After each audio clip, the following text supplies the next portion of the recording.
देश की सबसे प्रतिष्ठित यूपीएससी की प्रशासनिक सेवा में फरीदाबाद की सेक्टर 16 निवासी महक जैन चयनित हुई हैं। महक की ऑल इंडिया रैंकिंग 17वीं और अर्चिता की 188वीं है। उनके पिता प्रदीप जैन एक कंपनी में जनरल मैनेजर हैं, जबकि मां घर का कामकाज संभालती हैं। महक को सफलता तीसरी बार में मिली है। वहीं महक को बधाई देने के लिए आने वालों का उनके घर पर तांता लगा हुआ है। आईएएस में चयनित महक जैन ने बताया कि परीक्षा की तैयारी शुरू करने के बाद सोशल मीडिया की दुनिया को त्यागना पड़ा, यानी शादी, विवाह, घूमना फिरना, तिथि त्योहारों से दूरी बनानी पड़ी। उन्होंने बताया कि वह नियमित रूप से 8 से 10 घंटे तक पढ़ाई करती थी। महक ने 1 साल कोचिंग लेकर घर में ही तैयारियां की थी। महक जैन की उम्र 23 वर्ष है। उनकी शैक्षणिक योग्यता जामिया मिलिया दिल्ली से मास्टर डिग्री और हंसराज कॉलेज से बीकॉम, एमवीएम स्कूल से 12वीं की है। महक जैन 2 बहनें हैं। यह दूसरे नंबर की बहन है। बड़ी बहन वीना जैन सीए कर रही हैं।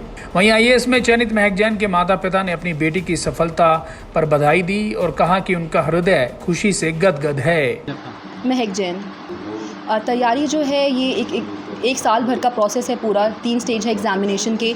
तो मैंने अपना फर्स्ट अटैम्प्ट दिया था 2019 में और इनिशियल 2 अटैम्प्ट्स में नहीं क्लियर कर पाई थी प्रिलिमिनरी स्टेज, और ये मेरा 3rd अटैम्प्ट था यूपीएससी में, जिसमें मैंने प्रीलिम्स, मेंस, इंटरव्यू तीनों स्टेज क्वालिफाई करके ये रैंक हासिल की है।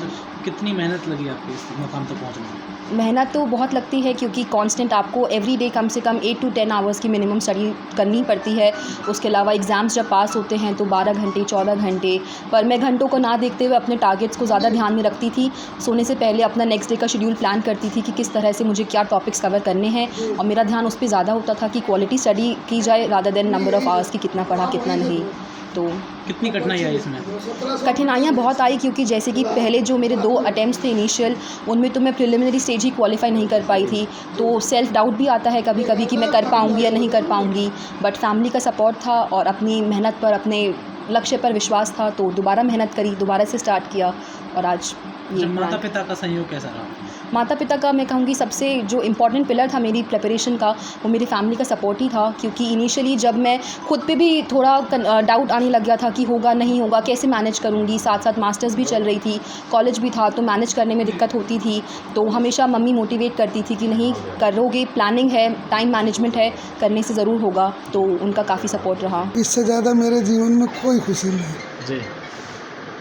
बाप किसी भी पिता के लिए सबसे बड़ी खुशी है उसके बच्चे उससे ज़्यादा हाइट पे पहुँचे, और इसने तो पूरे हरियाणा का नाम रोशन किया है, फरीदाबाद का नाम रोशन किया है, समाज का नाम रोशन।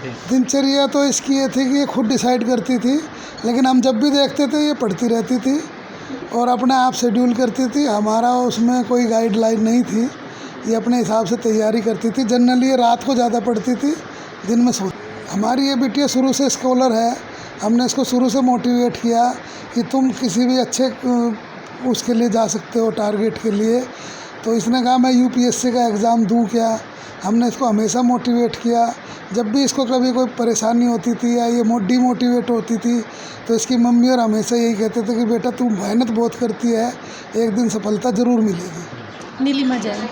बेटी ने 7वीं रैंक हासिल किया यूपीएससी में, कितनी खुशी जाहिर कर रहे हैं आप? बहुत खुश हूँ। बच्चे ने इतनी मेहनत करी है, बच्चे की मेहनत सफल हुई है। बच्चे की मेहनत सफल हुई है, 17वीं रैंक हासिल की है, हरियाणा का नाम रोशन किया है। अच्छा, घर की कामकाज की बात करें तो कैसा सहयोग रहता था? घर का काम वैसे नहीं करती थी जी, पर कुछ परेशानी होती थी, कुछ होती थी तो पूरा सपोर्ट करती थी। अच्छा, घर का काम भी करना, पढ़ाई भी करनी, तो ऐसा घर का काम ये नहीं कि बर्तन मांजती थी कोई सपोर्ट करती थी। अगर हम बीमार हैं या कुछ है, बीच में कोविड हो गया था तो पूरा संभाल लिया था। मम्मी को कुछ परेशानी है, पापा को कुछ परेशानी है, तो टाइम बे टाइम पूरी आया था समय। जब पहली बार इसका प्रीलिम्स नहीं हुआ, दूसरी बार नहीं हुआ, तो काफ़ी निराश हो गई थी। पर इसको यही समझाया कि तेरी मेहनत में कोई कमी नहीं है, भगवान एक ना एक दिन फल देगा। वो भगवान ने इसको आज दिया।